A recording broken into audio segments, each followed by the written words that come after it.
ప్రపంచంలో అతిపెద్ద పండేదో మీకు తెలుసా? పోనీ పనస పండైనా తెలుసా? పనస పండు తెలిస్తే ఇది తెలిసినట్టే, ఎందుకంటే అదే ఇది కనుక. సైజులోనే కాదు, శరీరానికి కావాల్సిన అన్ని పోషకాలు కలిగిన పండు కూడా ఈ పనస పండే. పనసతో పసందైన రుచులు చేయటంలో గోదావరి జిల్లాలు ప్రసిద్ధి చెందినవి అనటంలో సందేహం లేదు. కానీ అక్కడి వారికి తెలియని ఎన్నో వంటలను తయారు చేసిన ప్రదర్శన రాజధాని వాసులను అబ్బురపరిచింది. విభిన్న పనస రుచులతో నగరవాసులను ఆకట్టుకునే ఉత్సవంలో రైతులను సంతోషపెట్టే మరో వార్త వెలుగులోకి వచ్చింది. తక్కువ రిస్క్ గల తోట పంటగా కేంద్ర ప్రభుత్వం పనస తోటల పెంపకాన్ని రాయితీలిచ్చి ప్రోత్సహిస్తోంది.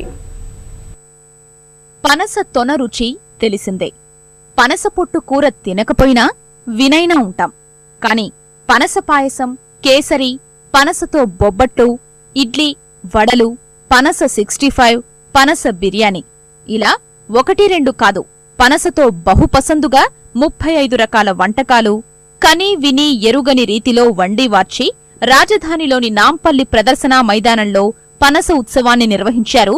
తిన్లీ ఫుడ్స్ జాతీయ ఉద్యాన మండలి సంయుక్త ఆధ్వర్యంలో ఏర్పాటు చేసిన పనస పండు ఉత్సవం అందరినీ ఆశ్చర్య ఆనందాలకు లోను చేసింది. తిన్నవారు ఆహా ఓహో, పనసతో ఇన్ని రకాలా అని విస్తుపోయారు. ఇంత రుచికరంగా ఎలా తయారు చేశారంటూ ప్రశంసించారు. పనస చారును భేష్ అన్నారు.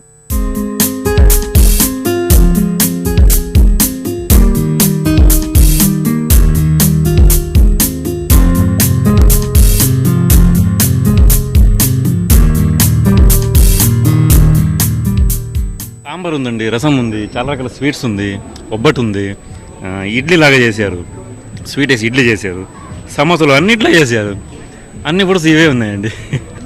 కొన్ని ఐటమ్ మా ఊర్లో చేస్తారు, అది మాది ఉడిపి మాది. కొన్ని ఐటమ్ చేస్తారు, సబ్జీ గిబ్జీ అన్నీ ఉన్నాయి కదా ఇందులో. సమోసాలు ఇవన్నీ ఫస్ట్ టైం ఇది, చాలా మందికి తెలియదు. సో ఆర్గనైజర్ మంచిగా ఆర్గనైజ్ చేశారు, చాలా బాగుందండి. We are very happy. చేయలేదండి, ఇంట్లో ఓన్లీ పలసపండు తినడం మాత్రమే తెలిసింది. ఇప్పుడే ఇదన్నీ చూసి చెయ్యొచ్చు, ఇది కూడా అన్ని ఇట్లా అనుకుంటున్నాను. రేటే ఈ ఒక్క పండ్లలో ఎంత వెరైటీ ఉంది, ఆల్మోస్ట్ ఒక 30 వరకు ఉందేమో అనుకుంటాను. 30-35 వరకు. చాలా గొప్ప విషయమే ఇది. ఏజెన్సీల్లో అడవుల నుంచి పనసకాయలను గిరిపుత్రులు సేకరించినా, పెరటిలో పనస చెట్టు పండ్లనిచ్చినా, చేనుగట్టుమీదో మామిడి తోటల్లోనో పనసకాయ కోసి ఇంటికి తెచ్చినా మధురమైన పనస తొనలు తినడమేగాని ఇతరంగా మరే రుచి అధిక శాతం మందికి తెలియదు. కాని గింజ నుంచి పొట్టు వరకు ఎన్నో రకాలు తయారు చేయవచ్చని, ప్రాసెసింగ్ పరిశ్రమల్ని సైతం నెలకొల్పవచ్చన్న విషయాన్ని తెలుగువారికి పరిచయం చేసేందుకే ఈ ప్రదర్శన అంటున్నారు నిర్వాహకులు. ఇక్కడ మెయిన్లీ మన తెలంగాణ, ఆంధ్రలో దాని గురించి అవేర్నెస్ రావట్లేదు పబ్లిక్కి. అన్ని చోట కర్ణాటక, కేరళ, మహారాష్ట్ర అన్ని చోట చాలా డెవలప్మెంట్స్ అంతా వస్తున్నాయి. కంట్రీస్ ఎకానమీ డెవలప్ అవుతుంది. ఈ జాక్ ఫ్రూట్ కల్టివేషన్ చేస్తే, ప్రాసెసింగ్ యూనిట్ పెడితే కూడా ఎంప్లాయ్మెంట్ పెరుగుతుంది. నెగ్లెక్టెడ్ ఫ్రూట్కి ఒకటి ఇంపార్టెన్స్ తీసుకురావాలని చెప్పి ఈరోజు ఈ జాక్ ఫ్రూట్ ఫెస్టివల్ అనేది చేయడం జరిగింది.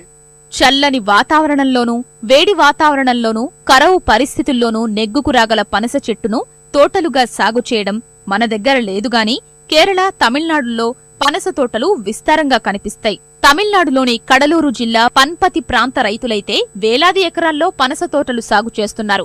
తక్కువ ఖర్చు, తక్కువ రిస్కు గల పనస తోట నుంచి హెక్టార్కు 1,50,000 ఆదాయాన్ని కళ్లజూస్తున్నారు.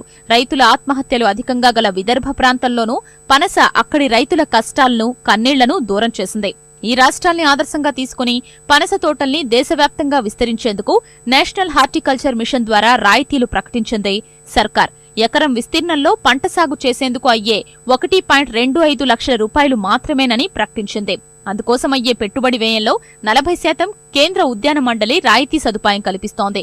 5 అంతకంటే ఎక్కువ ఎకరాల్లో రైతులు ముందుకొస్తే గరిష్టంగా 30 లక్షల రూపాయల వరకు రాయితీ ఇచ్చే అవకాశం ఉందని ఎన్హెచ్ఎం ప్రకటించింది.